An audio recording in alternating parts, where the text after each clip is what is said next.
특히나 이제 큰 이슈가 되고 있는 이제 피싱 이야기를 좀 해볼까 하고 있어요. 그 낚시할 때 피싱인가요? 이제 많은 분들이 이게 이제 낚시라고 생각하셔가지고 이게 FISHING인 줄 아시는데 PH로 시작해요. P로 시작하는 이유가 이제 프라이빗 데이터, 개인 정보를 피싱, 낚시를 당하는. 그래서 신조어군요. 신조어예요, 사실은. 이 보이스 피싱에서 많은 분들이 이제 오해하시는 게 그거 정말 바보나 걸리는 거 아니야? 뭐 그렇죠. 나한테 전화 한번 와봐 정말 내가 진짜 박살을 낸다 이러지만 막상 이제 이 사건을 들여다보면 쉽지 않다는 걸 이제 저희가 알 수 있는데 지금 내 차 안에 있다 애는 아줌마 얼마나 해줄 수 있나? 지금 현찰 얼마 있나? 의심이 커질수록 수법은 더 교묘해집니다. 여전히 기승을 부리는 전화금융사기 보이스피싱 범죄. 하루에만 피해 금액이 19억 원에 달하는데요. 그 피싱과 관련된 큰 사건이 김민수 검사 사건이라는 게 있었어요. 김민수 검사. 한때 좀 어느 한 취업 준비생을 죽음으로 몰고 간 김민수 검사 보이스피싱 사건. 전북 순창군의 한 아파트. 28살 취업준비생 김모 씨가 누군가와 통화를 하며 집을 나섭니다. 김 씨는 서울중앙지방검찰청 검사와 수사관이라는 사람들과 번갈아 통화 중이었습니다. 김 씨가 이제 전화를 받는데 진짜 검사라는 느낌이 들 정도로 차분하고 아우라가 느껴지는 그런 목소리를 갖고 있어요. 네, 여기는 그 서울중앙지방검찰청 첨단범죄수사팀의 팀장을 맡고 있는 김민수 검사예요. 당신의 은행 계좌가 범죄에 이용됐다. 여기서 중요한 거는 이 사람의 계좌를 얘기해요. 번호가 이렇게 나오니까 깜짝 놀라는 거죠. 의심하는 것 같으면 내가 지금 당장 내 신분증 보내줄게 하고서는 이제 미리 만들어 놓은 가짜 신분증 이런 것들을 이제 보내는 거예요. 그럼 이제 속는 거죠, 그때부터. 근데 그 다음부터는 이제 무려 11시간 동안 계속 전화를 하면서 사기를 쳐서 결국은 돈을 뜯어내게 되는데 배터리가 다 닳지 않습니까? 그 배터리가 닳는 것까지도 다 체크를 해가지고 빨리 충전하라고 지금 전화가 완전히 끊어지면은 공무집행방해로 집어넣을 테니까. 배터리 잔량 몇 프로예요? 충전하시면서 조사 받으세요. 본인 전화 꺼지면 바로 수배부 체포영장 나가면 2년 이하의 징역에 처벌받잖아요. 이 김 씨가 자기 배터리를 박아가면서 충전기를 막혀 들어갔네요. 그렇죠. 자기가 거기에 연루가 안 됐다는 걸 이제 얘기해야 되니까 계속 결국에는 그 은행에 가서 있는 돈을 다 찾아서 서울로 올라와라. 거기서도 깨닫지 못한 거네요. 그렇죠.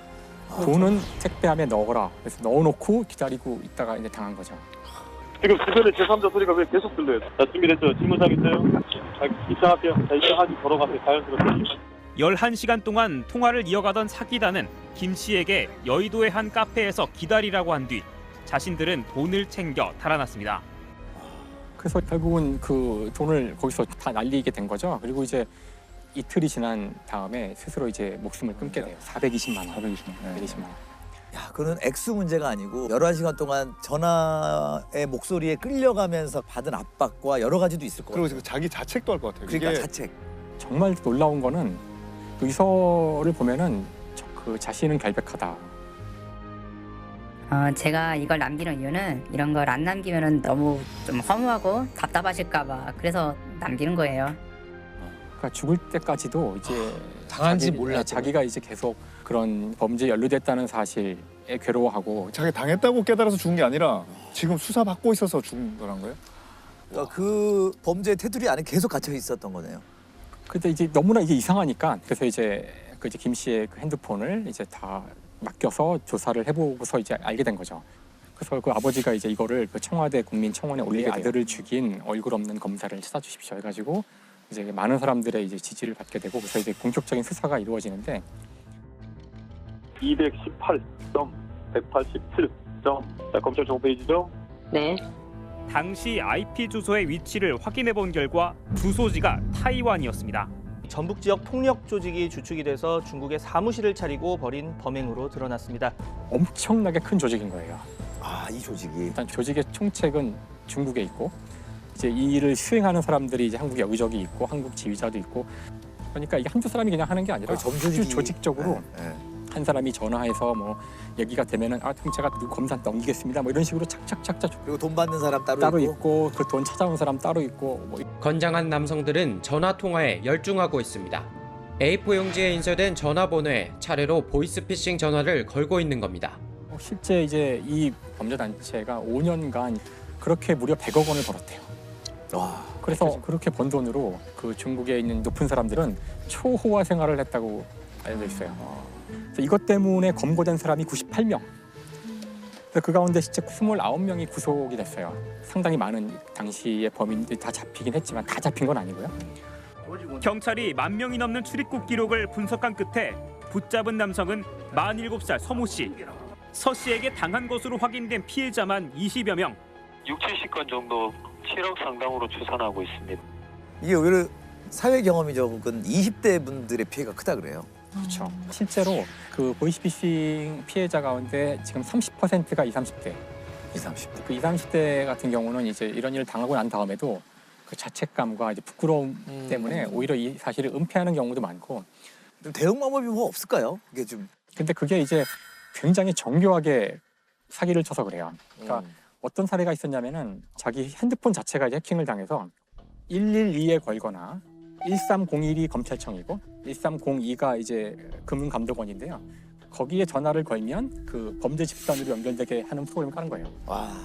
자기가 전화 거는 데마다 그건 앱을 깔았기 때문에 그렇게 되는 거죠. 그 까는 순간에 저쪽에서는 이제 마음대로 조작을 할 수 있고 막. 뭐 링크가 오면은 무조건 누르지 말아야 돼요. 그러니까 뭐 예, 무조건 네버. 검찰은 전화를 이용한 수사는 결코 있을 수 없다는 게 공식 입장입니다. 재판에 넘긴 보이스피싱 10건 중 4건은 검찰로 신분을 속인 범죄였고 대부분 서울중앙지검을 사칭한 사례였습니다. 저는 최근에 수사관한테 전화 받았어요. 서울중앙지검 수사관이라면서 아침에 저 계좌를 확인해야 된다고 전화하길래 제가 그래서 몇 호 검사실에 있으세요? 그러니까 제가 검사가 아니라 수사관이라고. 아니 그러니까 수사관 또 검사실에서 일하니까 몇 호 검사실에 있으신 거예요? 그러니까 침묵이 흐르더니 내가 말하면 네가 알아 야? 그러면서 거기서 이성을 잃어서 끝났네요. 네. 하필 전 판사에게. 그러니까 이제 김민수 검사가 히트 치니까 그 다음부터 제게 이제 검사 아니고 수사관이라고 전화 온 것 같아요. 막상 당했을 때 사람이 정신 차리기가 이제 쉽지 않은 거기 때문에 그 보이스피싱도 있지만 이메일도 있잖아요. 이메일. 정말 스팸 메일을 누가 누르겠어 하지만 정말 놀랍게도 그 존 포데스타라고 이제 그 힐러리 캠프의 가장 중요한 참모 가운데 한 사람이 이메일 해킹을 당해요. 메일 주소를 보면은 진짜 구글이 보낸 것처럼 돼 있거든요. no reply, 뭐 account, 그래서 그걸 봐서는 뭐 문제 없는 것 같은데 메일의 제목이 someone has your password. 그러니까 누군가 당신의 패스워드를 가지고 있다. 그러니까 빨리 패스워드를 변경해라. 아래 링크를 눌러놨는데 사실 그건 클릭을 하겠는데? 그러니까. 아니요, 이거는 절대 클릭하면 안 되는 거죠. 왜냐면 그건 이메일로. 이걸 어떻게 다? 당연히 이 사람이 선거 참모에 높은 사람이니까 이런 거 함부로 안 누르죠. 그래서 그 힐러리 캠프에 있는 IT 담당자한테 이메일을 포워드해요. 이런 메일을 받았는데 어떻게 처리할까요? 했더니 이거는 정상적인 메일인 것 같으니까 빨리 변경하라고 얘기를 해요. 이 사람의 메일이 다 해킹당한 거예요. 싹 다. 구글이 자동으로 이런 종류의 그 제목으로 오는 메일들은 스팸으로 넘겨요. 네. 알파벳 O가 나오는데 이 O가 다른 글자와는 다른 O예요. 무슨 부호 같은 걸 넣었구나. 그러니까 이게 이제 폰트를 바꿔보면 이게 0 같기도 하고 O 같기도 하고, 그러니까 얼핏 보면 O인데 이게 그 잡아내는 프로그램들은 프로그램의 숫자들을 보기 때문에 이게 서먼이 아닌 거예요. 네. 그러니까 그런 이제 정교한 수법을 써서 그 필터를 통과했던 거죠. 그렇죠. 이게 어마어마한 스캔들로 이어지는데 그래서 그때 일어났던 광범위한 해킹 사건들이 있었는데요. 이거 포함해서 러시아가 개입된 것 같다는 이제 그런 발표가 있었고요. Russia, if you're listening, I hope you're able to find the 30,000 emails that are missing. 또 그날이 되게 드라마틱한데 이제 10월 7일이에요. 근데 트럼프의 여러 성추문들이 터지기 시작해요. 근데 언론에 터지자마자 1시간 뒤에 바로 이 포데스타의 이메일이 공개되기 시작해요. 힐러리 클린턴이 전에 러시아 기업에게 어떤 이권을 준 것 같은 정황이 보이는 이메일이 딱 공개가 돼요. 계속 어떤 식의 정책을 얘기해도 바로 반박할 수 있는 이메일 내용들을 뿌리고 중요한 시기마다 이메일이 턱턱턱 나오는데 뭐가 나올지도 모르고 심지어 없는 거를 내놔도 없다는 거를 입증해야 되는데 없다고 얘기해도 안 믿을 거 아니에요. 그래서 힐러리 클린턴 캠프에서는 이걸 대응해야 되기 때문에 팀이 모였는데 결론은 대응 불가. 이게 진짜인지 아닌지 아무도 알 수 없죠. 미국 대선이 현지 시각으로 꼭 열흘 앞으로 다가온 가운데 힐러리 이메일 수사라는 새로운 변수가 나왔습니다. 열세를 보이던 트럼프 측은 기세를 몰아 맹공을 펼치며 역전의 기회를 노리고 있습니다. That the Bureau explained this issue in question, whatever it is. Hillary has nobody to blame but herself for her mounting legal troubles. Her criminal action was willful. Himself directed the covert cyber attacks against our electoral system. Our goal continues to be to send a clear message to Russia not to do this to us. 하지만 공화당이 이미 상원을 장악한 상태에서 러시아의 해킹에 대한 실질적인 응징이 이루어지기는 어려워 보입니다. 그럼 이게 대선 패배에 큰 역할을 했잖아요, 이 사건이. 이게 얼마나 기여했는지는 물론 정량화해서 알 수는 없지만 아마 큰 역할을 하지 않았을까. 지금 방송을 보시는 분들이 뭐 나한테 이런 일이 일어난다면 뭐 대응하기가 쉽지 않을 거예요. 이 정도 정밀한. 최근에는 제 지인은 자녀를 인질로 잡고 있다고 그러면서 막 엄마 살려줘 뭐 그런 목소리가 나오고 목소리. 그런 소리가 들으면 이제 그냥 이성을 잃어버리는 거죠. 그렇죠. 그래서 그 법원장 어떤 분도 즉시 6천만 원 정도 송금한 적도 있어. 좀 말씀드리려고 왔습니다. 조금 어디죠 저희? 사고에 빠뜨리는 게 본질이거든요. 그렇죠. 그래서 딱 맞네 아주. 네. 그러니까 우리나라가 사기죄가 되게 통계적으로 많은 나라거든요. 세계적으로 빈도수가 높은 범죄가 절도죄라고 하는데 우리나라에서는 사기죄가 제일 많은 걸로. 절도 좀 적어요. 휴대폰도 회수율 엄청 높고. 맞아. 찾아주고. 그런 면에서 진짜 안전해요 우리나라. 외국 사람들이 깜짝깜짝 놀라잖아요. 그러니까 OECD 37개국 중에서 범죄 중에 사기죄 비율이 가장 높은 나라고요.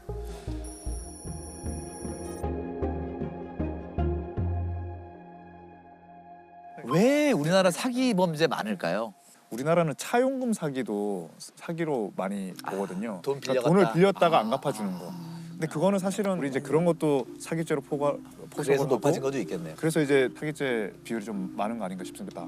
우리 어릴 때도 뭐 사기 많잖아요. 고속버스 타고 오는데 휴게소에 한 10분 15분 쉬잖아요. 그러면 이제 2명이 남자가 들어와서 맞아. 뭐 저 막 돌리죠. 추천권을 추천권. 제가 아직도 번호도 기억하는데 제가 47번을 가지고 있었거든요.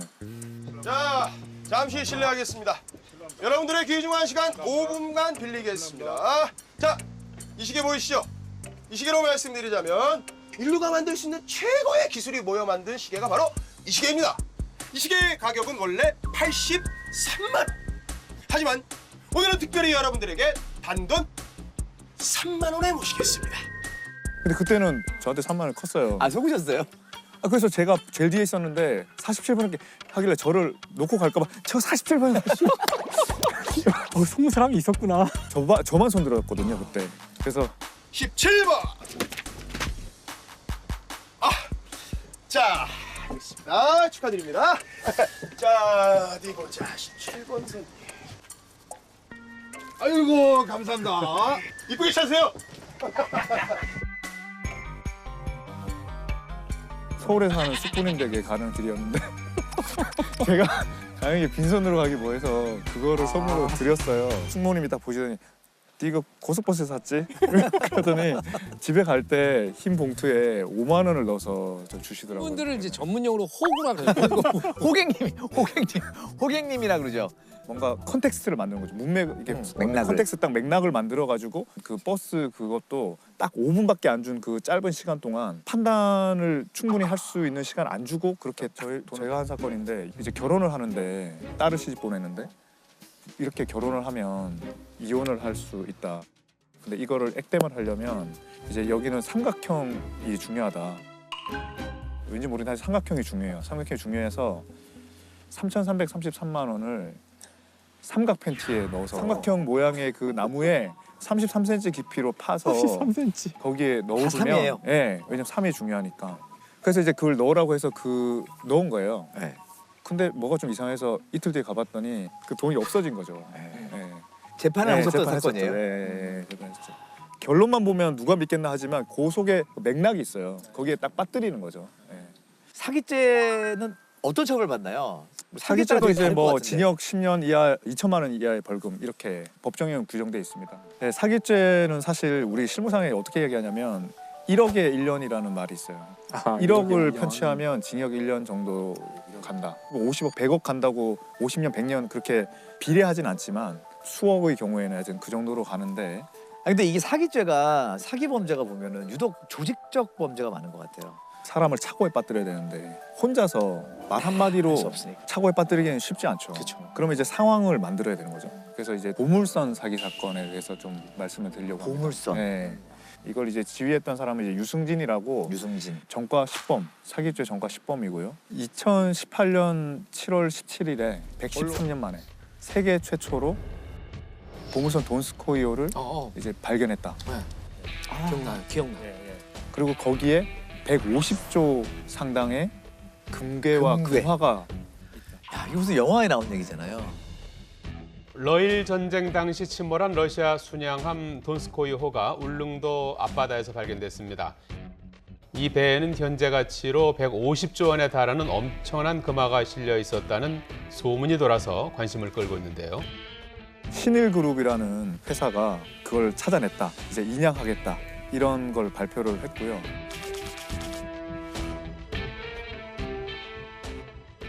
이 기사에서 말하는 그 보물선은 돈스코이호라는 1880년대에 만들어졌는데 그 발틱 함대가 일본과 싸우려고 샌피터스부르크에서 출발해서 희망봉을 둘러서 아프리카 계속 오랜 시간을 거쳐서 이제 와가지고 대한해협에서 조우를 해서 싸우거든요.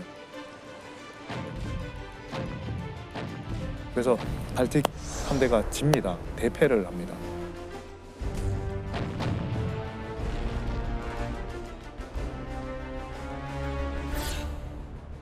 근데 그때 울릉도 사람들이 러시아 그 선원들을 좀 맞이했을 거 아니에요? 그 중에 이제 그 주전자에 로스의 주전자에 황금을 가득 담아서 선원들이 주는 걸 받았다 이런 분이 계셨는데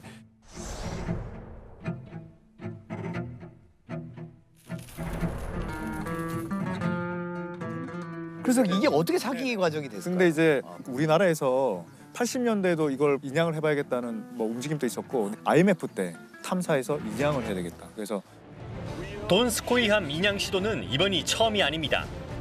국내에선 도진 실업이 시도했습니다. 1999년에는 동건설이 실패하면서 투자자들이 막대한 손해를 입기도 했습니다. 그다음에 이제 2018년에 신일그룹이 발견을 했는데 인양비가 한 1,000억이 든다는 거예요. 시간이 지나면서 점점 부풀어 오릅니다. 처음에는 24조로 했다가 언제는 우리나라 언론에 보면 50조로 했다가 인양을 하면 150조가 나올 거잖아요. 그래서 내가 10%는 투자자에게 주겠다는 거예요. 150배를 주는 거죠. 예. 그러면 근데 이제 이거는 그냥 살 수 없고 싱가포르에 또 신일그룹을 또 하나 만들었는데 거기서 발행하는 전자화폐, 가상화폐로만 살 수 있는 거예요. 이 투자는. 가상화폐는 실제 가치 있는 자산과 연동이 안 돼 있는 건데 이거는 진짜 보물과 연동돼 있기 때문에 그 가치를 다 보상받을 수 있고 이거는 보통 가상화폐가 아니라는 거죠.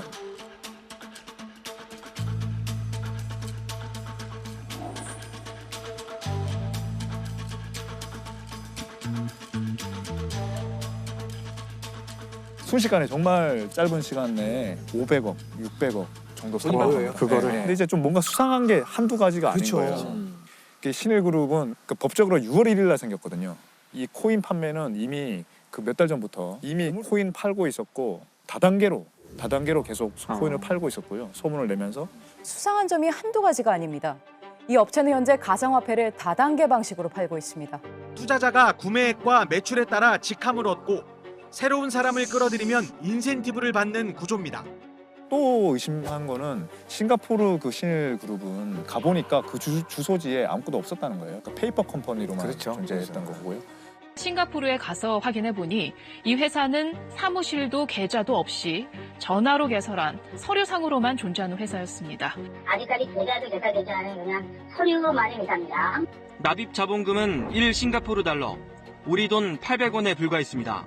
사기를 쳐도 국내에서 해외로 돈을 들고 나가기가 굉장히 어렵거든요. 전송이 안 되잖아요. 아니 처음부터 싱가포르에서 돈 받는 거예요. 그러면 이 사람은 이제 받아갈 수 있는 거죠. 투자금이 법인 계좌가 아닌 국제거래소 대표 유모 씨의 개인 계좌로 입금된 데다 경찰 조사 결과 이 신일 골드코인은 제대로 된 가상화폐가 아니라 이 회사 인터넷 사이트에서 지급하는 단순 포인트였던 것으로 드러났습니다.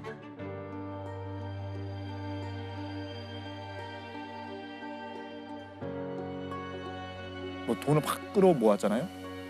그 직후에 이제 보물선 인양을 항만청에 신청했는데 해수부에 거절당했어요. 왜냐면 보증금을 납부를 못 해가지고. 그러면서 갑자기 이제 신일그룹의 사업 목적이 그 보물섬 탐사에서 침몰선 탐사로 바뀝니다. 그 기자회견을 하면서 사실은 거기에 150조가 있는지 없는지는 가봐야 한다 이런 식으로 입장을 바꿔버린 거죠. 예. 이미 사기를 치고 이제 빠져나가는 그런 국면인 거죠. 그리고 이제 발굴 과정을 신일그룹 홈페이지에 게시를 해놨는데 여러 가지 장면들을 막 했어요. 막 그 라이트로 탐사 과정을 수십 장의 사진으로 이제 게시해놨거든요. 아, 정말 좀 색조를 다르게 해서 예, 그렇게 했고요. 저희 YTN 취재 결과 신일그룹은 당시 울릉도 해역에 들어갈 수 있는 입수 허가도 받지 않은 것으로 확인됐습니다. 왼쪽이 신일그룹의 홍보 영상, 오른쪽이 지난 2003년 해양과학기술원이 공개한 화면입니다. 그리고 이제 이 사람이 게시한 사업 목적이 인형 뽑기 사업도 뭐 이렇게 적어놨어요. 그러니까 그러니까 어이가 없는 거죠.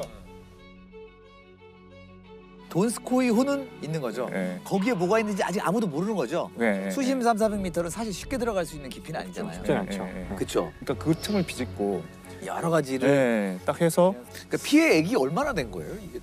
피해액은 사실 80억대. 80억. 예, 80억대인데 그건 이제 신고를 해서 수사를 받은 그 사람들이 확정된 거고요. 싱가포르에 계좌 이체된 금액은 500억, 600억, 뭐 800억이라고 합니다. 근데 이걸 피해자들이 좀 특징적인 거는 피해자라고 손을 안 든다는 겁니다. 이걸 계속 믿고 싶고 예. 그러면서도 자기는 지금 아직도 처벌받은 적 없어요. 지금 안 받았다고요? 예, 지금 저기 베트남에 있는 걸로 추정하고 있는. 지금 도피 상태군요. 도피 상태인 거죠. 인터폴에 아마 수배됐을 거예요. 자, 이게 사기 범죄 많다 보니까 사기 공화국이라고 지칭하는 말도 많이 있다고 해요. 네. 2003년도에 개봉했던 스티븐 스필버그의 레오나르도 디카프리오, 톰 행크스. Catch me if you can. 예, 캐치 미 이프 캔. 한국 제목으로 치면 나 잡아봐라 이런 약간 그런 제목이겠죠.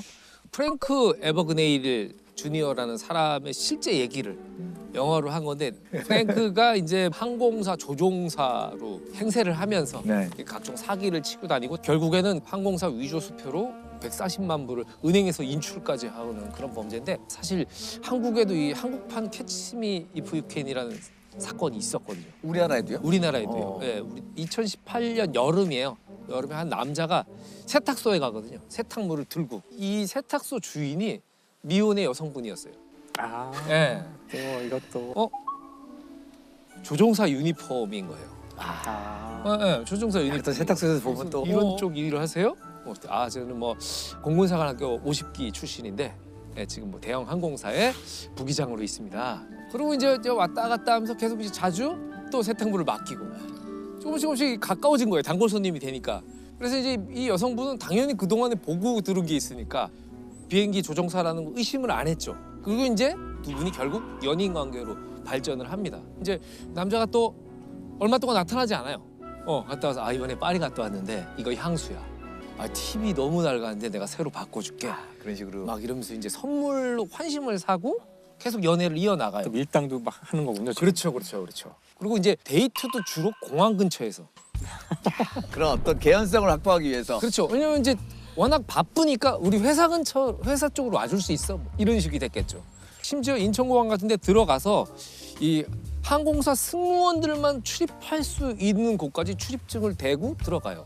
야, 그럼 거의 완벽. 그런 거지. 알고 봤더니 이제 이게 분실한 분실 출입증을 신뢰를 완전히 쌓은 이후에 이제 본색을 드러내는데 부기장 아니고 기장이 되려면 이게 그냥 실력으로 안 된다.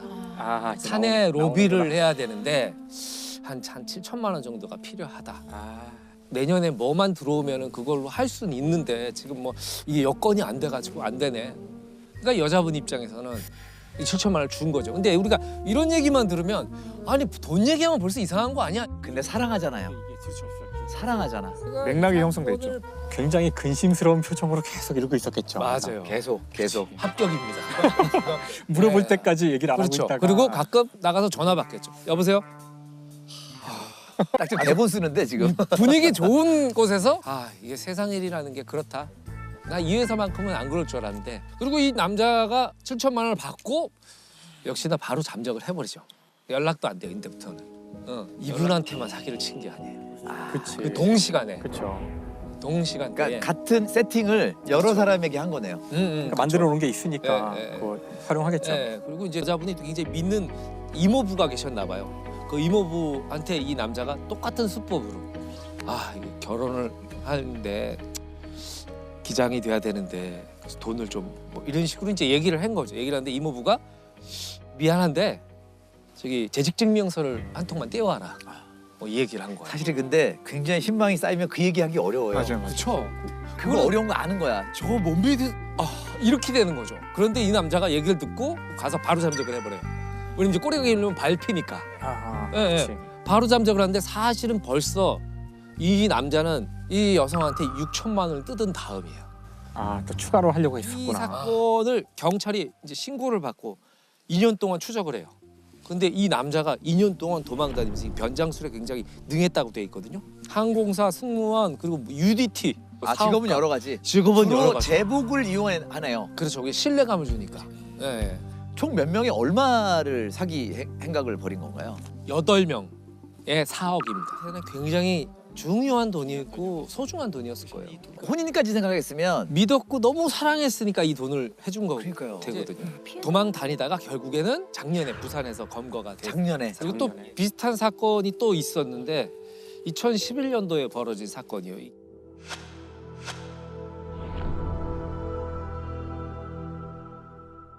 김씨 부부라는 분이 있는데 남편은 고위 경찰 간부, 그 아내는 이제 부동산 사업가, 학원 강사로 일하던 A 씨라는 분을 만나요. 서로 이분들 참 좋은 분이다. 이분 참 좋은 분이다. 이렇게 생각을 하고서 이 두 김씨 부부한테는 이제 아들이 있었는데 아들을 소개시켜줘요. 아들은 의사. 그래서 소개를 시켜줘서 이제 또 교제를 시작하죠. 나중에 이제 결혼까지 이제 약속하는 단계가 와요. 결혼을 약속하게 되니까 이제 양가 부모가 만나잖아요.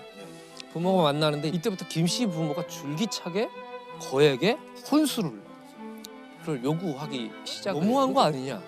그래서 그 결혼이 거의 깨질 때까지 가버려요. 그런데 이제 여자분이 집을 나온 거죠.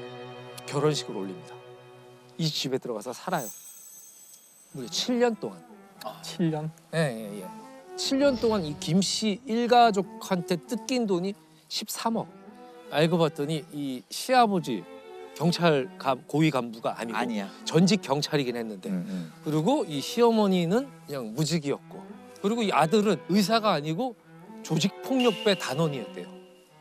그러니까 셋이 완전히 속인 거죠. 부자 관계, 부녀자 관계는 맞아요? 맞아요. 그건 맞는데. 그러니까 애초에 타겟으로 설정을 한 거죠. 가족 사기단이네요. 예, 그렇죠. 학대가 엄청나게 심했나 봐요. 학대와 갈취가. 이 여자분이 너무 힘들어가지고 탈출을 한 거예요. 이제 친정집에 이제 갔죠. 그런데 이 친정 식구들이 너 그 사기꾼 만나가지고 얼마나 고생했니? 사기꾼 아니라고 그 사람들. 어떻게 속을 수 있었을까요, 김씨가는? 시어머니는 항상 이제 시댁에 순종해야 된다. 이렇게 이제 계속 세뇌를 시킨 거죠. 세뇌를 시키고 그리고 아들은 내가 사실은 원래 고아였는데 양부모님 밑에서 만나서 해서 외로웠는데 너 만나서 너무 다행이다. 내 인생 구원받은 것 같다. 너무 사랑한다. 그러니까 감화시켰구나. 그렇죠. 어떤 약간의 그 스톡홀름 신드롬에 빠진 게 아니었을까. 이 여성분이 그런 얘기도 있더라고요. 이 일가족한테 피해를 당한 피해자가 5명이었대요. 또? 5명. 총 5명. 이 2017년 7월까지 총 19억 9,700만 원을 이런 식으로 사기를 쳐요.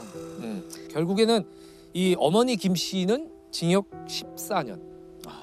그리고 아들하고 이 아버지는 징역 10년을 선고받았는데 사실은 제가 이걸 보면서 생각을 했어요. 뭐 2년, 3년 뭐 이렇게 받을 거라고 했는데 중형이 난 거잖아요. 그러니까 중형이 난 거죠. 그러니까 이게 그 맥락을 이제 만드는 거잖아요. 맥락을 함정으로 만드는데 그 맥락이라는 게 가장 긴밀하고 깊숙한 인간관계인 그 가족 관계라는 걸 그 엄청 그만큼 깊겠죠. 죄질이 너무 기간이 또 7년인데다가 조직적이고. 이게 사실 혼인빙자 사기라는 죄는 없다 그러더라고요. 네, 혼인빙자 간음이 있었죠. 2009년까지 있었습니다. 네, 이거는 일반 사기죄로 일반 사기야.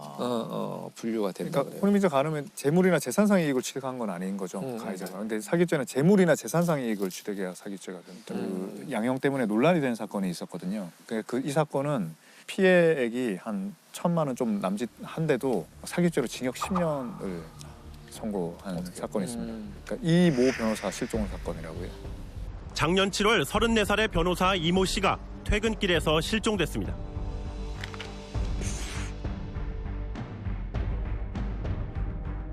실종돼서 지금까지 전혀 연락이 없습니다. 사정을 조금 더 들여다보면 이 사람은 법률상 처가 있습니다. 근데 혼인 신고는 한 해 전에 미리 돼 있었어요.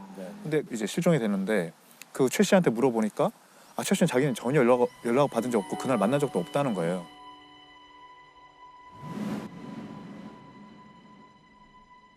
근데 이 사람이 실종된 게 한 보름 전에, 한 달도 안 됐어요. 갑자기 생명보험에 가입을 합니다. 그러니까 피보험자가 남편이 되고 수익자는 그 처인 최 씨가 한 15억 상당, 꽤 굉장히 크잖아요. 그런데 이 보험은 좀 특이한 게 그냥 보통은 사망하면 받는 건데 이거는 실종해서 2년 동안 밝혀지지 않으면 받는 그런 특약까지 있다. 네, 그런 보험에 가입된 거죠.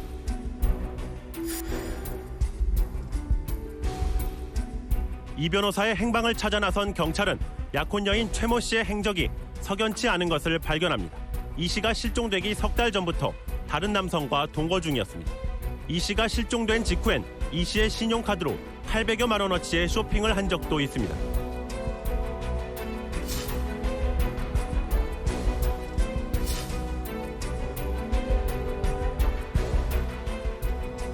또 굉장히 특이한 팩스를 하나 받았다면서 갑자기 경찰에 갖다 내요.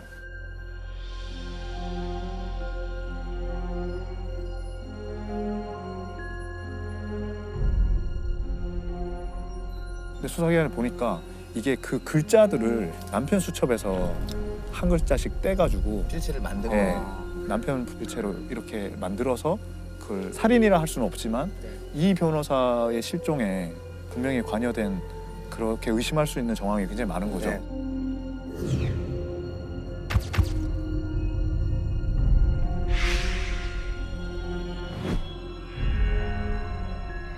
근데 이거를 살인죄로는 기소를 못하죠. 왜냐하면 살인죄로 기소하려면 사망한 사실이 밝혀져야 되는데 근데 사체가 없어요. 기본적으로 입증이 불가능한 거죠. 그래서 이제 사기죄로 기소를 합니다. 검찰이. 한 1,000여만 원 되는 거거든요. 사기 액수는? 네, 사기죄 그 법정형이라는 건 10년 이하의 징역인데 지금 10년을 선고한 거죠. 이거는 남편 실종에 분명히 관련돼 있다. 2심에서는 2년으로 감형이 됩니다. 형사범죄는 굉장히 엄격한 증명이 필요하거든요. 근데 이제 이 사건에서는 사기죄가 본범이지만 사실은 이 사람의 실종에 대한 그 책임이라는 게 훨씬 더 무겁게 붙어 있잖아요. 그러니까 쉽게 인정해서는 안 된다. 이것도 굉장히 엄격하게 입증해야 된다. 그래서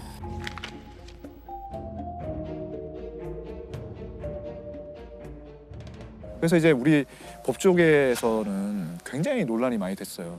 누가 봐도 분명히 실종에 대해서 무슨 책임이 있을 것 같은데 어떻게 처벌하는 게 정의냐. 어떻게 생각하세요? 그 1심 판결이 맞는 것 같으세요? 2심 판결이 맞는 것 같으세요? 기소 자체가 사기죄이기 때문에 분명 뭔가 심증은 가지만 심증만으로 10년을 그렇죠. 추가 증거가 더 나와야지 그 죄에 대한 제대로 된 책임을 물을 수 있지. 지금 상황에서는 분하지만 그죠. 분하지만 법이라는 게 명확한 기준을 넘어가도 안 되겠더라고요. 네, 그래서 그 판결이 저는 뭐 아쉽지만, 그리고 또 요즘에는 이런 옛날에는 이렇게 대면 이렇게들 많이 이루어지는데 요즘에는 많이 들어보셨을 거예요. 로맨스 스캠. 네. 뭐죠? 네. 로맨스 스캠. 그 로맨스 스캠이 이제 로맨스 캠이라고 줄여서 얘기하기도 하는데, 로맨스가 이제 뭐 사랑, 연애, 스캠이 이제 신용 사기. 라는 뜻이래요. 그래서 그걸 이제 합성어인데 호감을 산 다음에 결국에 이제 재물 뭐 이런 것들을 이제 하는, 요즘에 이제 가끔 뉴스에 나오는 거죠. 그래가지고 호감을 산 다음에 결국에 이제 재물 뭐 이런 것들을 이제 하는, 요즘에 이제 가끔 뉴스에 나오는 거죠. 본 적도 없는 외국인들이 SNS로 친구 신청을 해오는 경우가 있는데요. 이렇게 SNS로 친분을 쌓은 뒤 돈을 요구해 가로채는 이른바 로맨스 스캠으로 인한 피해가 잇따르고 있습니다. 대부분 해외 파병 미군 등으로 속여 한국에서 만나자며 돈을 보내겠다고 한 뒤 관세 비용을 요구하는 수법입니다. SNS를 통해 접근하는 낯선 외국인. 돈을 요구하면 사기부터 의심해야 합니다. 근데 지금 로맨스 스캠 되게 많아요. 저도 지금 막 와요. 페이스북이나 그런 메신저로 뭐 안녕 나는 너를 더 알고 싶어 이러면서 근데 그게 거들떠도 안 보지만 아니, 지금 안녕 이렇게 하면 안 됩니다. 아니 그 저도 이제 가끔 이메일 오는데 영어로 와요. 그렇죠. 영어로 오는데 어쩌고저쩌고 그 사람들이 생각 못한 게 있지. 영어를 못하는 놈이 메일을 받았던 거야. 내가. 아니 근데 좀 이제 은퇴하시고 그런 분이 영어로 그렇게 하잖아요. 그럼 이제 영어를 옛날에 배웠던 거 좀 써보고도 싶고 또 그런 심리들. 네, 그래서 계속 그 교감을 하는 거. 영어를 쓰면 또 오랜만에 쓰면은 또 뭐 옛날 생각도 나고 그러다가 우리 한번 만나자 아니면 심지어 결혼하자. 그럼 내가 글로 가야 되는데 가기 위해서 그 비행기 값을 좀 보내달라. 뭐 이런 식으로 하는 거죠. 근데 그걸 피해를 당해도 그렇게 했다는 게 창피하고 자식들한테 창피하고 배우자도 있을 때도 많고. 최근에도 페이스북에서 아주 유명한 사건이죠. 그 김 카스트로 혹시 아세요? 김 카스트로 너무 사기 같은 이름인데요. 아 근데 이름이 카스트로 김. 그 아이디 이름이 다 그래요. 하도 유명해서 아이디들이 다 카스트로 그래요. 김이고 그 여군 복장을 하고 유명해서 그래서 나중에는 이제 뻔한 스토리예요. 맨날 뭐 사귀고 싶다는 둥 그러니까 사용자들 가운데서는 드디어 저도 오늘 카스트로 김을 영접했습니다. 그러니까 얼마 전에 이렇게 뉴스가 나왔죠. 그 김 카스트로한테 속아서 수십억 원을 사람들이 사기를 당했다고. 우리는 그래서 여기 속은 사람이 그렇게 많다니 깜짝 놀랐죠. 그러니까 이게 새로운 또 사기법이네요. 로맨스 스캠. 전 로맨스 스캠이란 말은 또 처음 들었네요. GT. 네. 그 유명했던. 네. 유명했던 G쇼핑몰 사건이죠. 제가 기자 초년병 때 취재를 했었고 그게 지금 동대문 역사문화공원역 바로 옆에 있잖아요. 이 사건을 제대로 얘기를 하려면은 1990년대 중반으로 좀 거슬러 올라가야 돼요. 혹시 거평 프레아타운? 네. 기억 많이 들었던 얘기인데 거평 프레아타운. 네. 1990년대 중반에 하여튼 그 거평 프레아타운이라는 패션 쇼핑몰이 올라가요. 그런 거를 이제 분양형 쇼핑몰이라고 그럽니다. 그 전에 있던 그 재래시장하고 다르게 여기는 조명도 밝고 뭐 탈의 시설도 있고 뭐 이러다 보니까 그 젊은이들이 옷을 사러 굉장히 많이 몰려요. 그래서 이게 이제 굉장히 호황을 하니까 그때 그런 쇼핑몰들이 많이 올라갑니다. 밀리오레, 타, 웨이 뭐 이런 거. 저 그때 90년대 그 당시 그 앞에서 노래 많이 했습니다. 저희 가수들한테 그 엑스포에 이어서 맞아요. 저희 가수들이 거기 초대돼가지고 맞아요. 1층에 주로 그런 무대들 맞아요. 많았죠. 예. 그리고 굉장히 히트를 했는데 이 건물이 어떤 구조로 만들어지는 거냐면은 이 건물을 이렇게 올리겠다라고 하면 설계도가 있잖아요. 네. 그럼 설계도를 막 금을 쳐요. 막 금을 치면 그 사각형 하나가 점포인 거예요. 4평짜리 점포 하나가 막 1억, 층이 좋고 목이 좋으면 막 2억 이런 거예요. 그럼 이 건물 하나 올리면은 그런 점포가 막 2,000개, 3,000개씩 나오는 거죠. 그래서 이거를 분양을 해요. 분양을 하면은 뭐 1억, 2억 돈을 내서 그거를 가지고 건물을 올리는 거예요. 뭐 이랬는데 여기서 그게 될 것 같으니까 이 윤창열이라는 사람이 내가 동대문 역사문화공원역 바로 옆에 지상 16층, 지하 7층으로 거대한 쇼핑몰을 짓겠습니다 하고 이제 사람들을 모아요. 사람들을 모아가지고 2001년에 그걸 분양을 하는데 대박이 납니다. 대박이 나서 분양 3개월 만에 분양률이 60%가 돼요. 이게 이제 당시에 그런 분양형 쇼핑몰 기준으로는 굉장히 성공한 분양인데 이제 투자자는 수천 명이죠.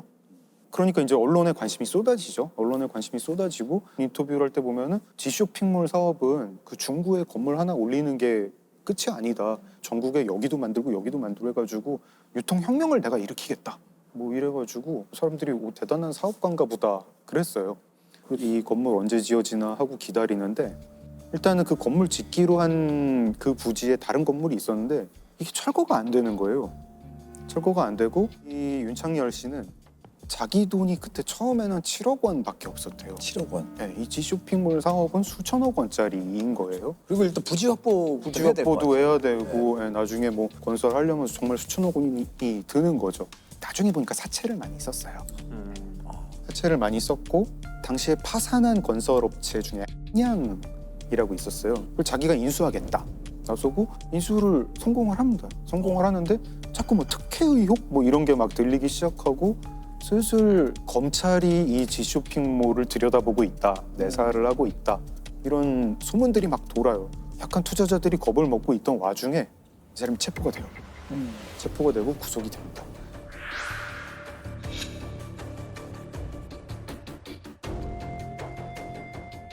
검찰이 결국 수사 결과를 발표를 합니다. 보니까 윤창열 씨는 횡령해가지고 까먹은 돈도 많고 그리고 정관계에 로비를 해서 로비 자금으로 쓴 돈도 있고 총 분양대금만 1조 원에 달하는 초대형 상가인 굿모시티 건축 예정부지입니다. 이 회사 대표 윤창열 씨는 3,400억 원대의 분양금을 거둬들였습니다. 윤 씨는 이 돈 가운데 수백억 원을 횡령한 혐의로 검찰의 수배를 받아오다 어제 저녁 붙잡혔습니다. 검찰은 또 윤 씨가 지난해 말 2억 원의 정치 후원금을 낸 사실 외에 또 다른 돈을 건넨 정황을 포착하고 집중 조사하고 있습니다. 그런 돈을 가지고 아무것도 안 했어요. 땅도 안 산 거예요. 땅도 안 샀고 시공사도 선정이 안 됐고 건축 허가도 다 안 받았고 더 황당한 건 그건 불법이 아니더라고요. 아무것도 안 해도 아무것도 안 한 건. 당시에는 아파트가 아니라 이런 그 상가용 건물들은 부지 확보 안 하고 분양해도 되는 거예요. 법이 그랬다 이거죠? 법이 그랬어요. 세상에. 법이 그렇고 사실은 그렇게 짓는 게 관행이었어요. 윤창열 씨는 아무런 자금 조달 계획이나 능력도 없이 고의로 3,400여 명에게 3,700여 원을 가로챘다. 이것은 희대의 사기극이다. 네.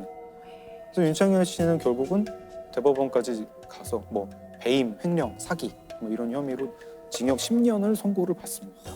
그럼 이 사람 어떻게 이 투자한 분들 어떻게 해요? 그러니까 이게 제일 문제죠. 그렇죠. 제가 그때 이제 경찰 기자라 가지고 구속된 직후에 이 G쇼핑몰 사무실을 갔었거든요. 아수라장도 그런 아수라장이 없어요. 전국에서 그 투자를 한 사람들이 몰려와 가지고 이거 어떻게 되는 거냐 막 항의도 하고 문의도 하고 진짜 그 사람들까지 가면 이제 네. 너무 충격을 받아가지고 건강해쳐가지고 돌아가신 분이 30명이 넘고 이혼한 부부도 10쌍이 넘었다고 해요.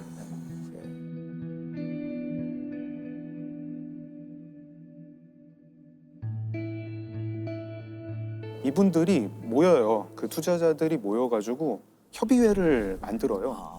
그 투자자분들이 생각하기에 우리가 이걸 그냥 이어받아가지고 하자. 살리자. 그 G쇼핑몰은 부도가 났는데 하던 거를 우리가 이어받아가지고 우리가 하자.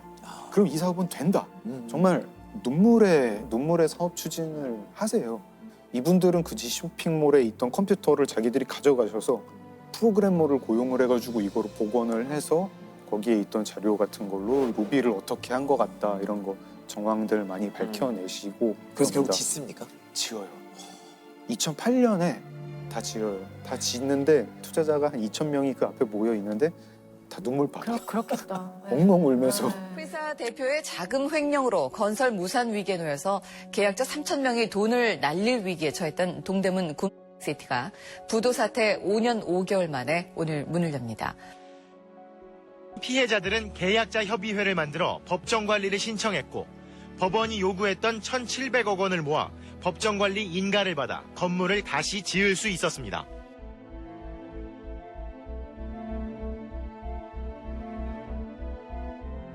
자, 그래서 지어졌습니다. 그 후에 어떻게 됐나요?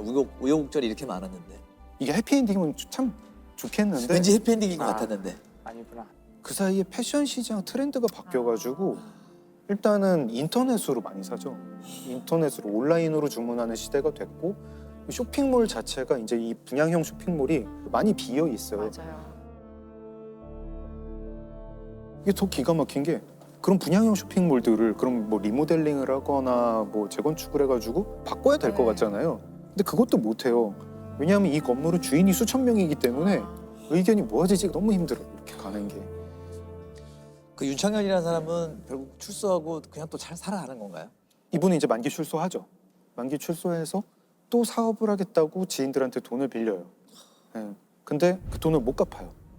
그래가지고 사기 혐의로 다시 교도소에 갑니다. 예. 그래서 이번엔 4년 6개월. 4년 6개월을 살고 있는데 재작년에 그 코로나가 서울 동부구치소에서 갑자기 퍼졌어요. 집단 감염이 됐어요. 그리고 제가 집에서 뉴스를 보고 있는데 동부구치소에서 처음으로 사망자가 나왔는데 그 사람 이름이 윤창열이라는 거예요. 보니까 그 사람이 그 사람 맞더라고요.